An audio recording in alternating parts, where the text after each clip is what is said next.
Hello my patrons, thank you for tuning in. Good to see you again. I welcome to my sunny studio of mine today. So today we're going to talk about how to place left hand depending on different positions such as first, third, fifth and seventh. So as soon as we learn, as soon as we get more advanced, we first learn the first position, which is here. Then we learn how to play the higher notes by bringing our hand in higher positions. And not only the distance between fingers gets smaller as you go higher position, but also the left hand position has to be adjusted because there's a big body here, and then we should be able to find a way to control our notes as well as relaxation and as well as the intonation.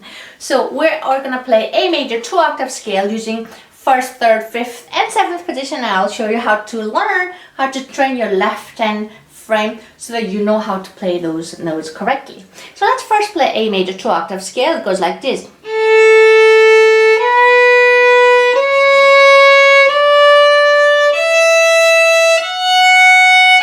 Now third position, fifth, seventh,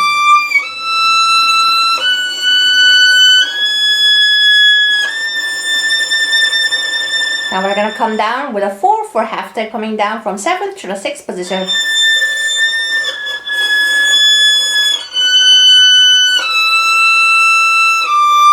Now we're coming down to the 3rd position.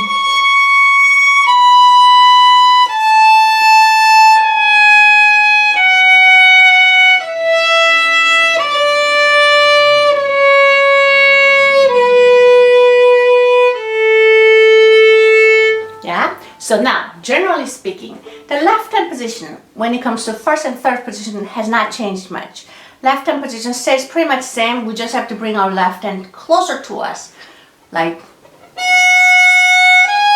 then. Now in the third position. However, when we shift from third to the fifth position, the left hand position has changed a lot because the thumb position is no more the side curve. Thumb went under the neck with a horizontal thumb because we want to keep that surface, the touching surface on the thumb, wide enough so that it helps us not only guide the left hand but also kind of becomes a stronger leader and also our third eye. Yeah, so we want to keep the thumb horizontal, not like this, the way we did here. Yeah, so horizontal like this. As your thumb goes under, the left hand gets turned, and almost so much so that your wrist should stick to your right. Now, make sure your fingers are lined as a string, and then you should be able to curve your fingers because that's precondition to be able to vibrate. See, sure? Now from 5th to the 7th position, you keep pretty much left hand same way, but you just raise your hand a bit up to the ceiling. Sorry. Now up to the ceiling.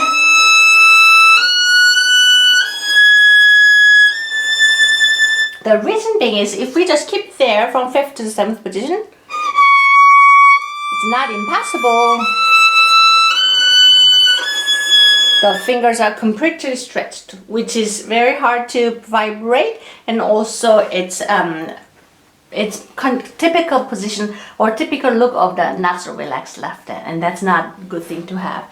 So make sure you raise your hand as you go, raise up to the ceiling when you shift from 5th to the 7th position. Now 5th, now raising.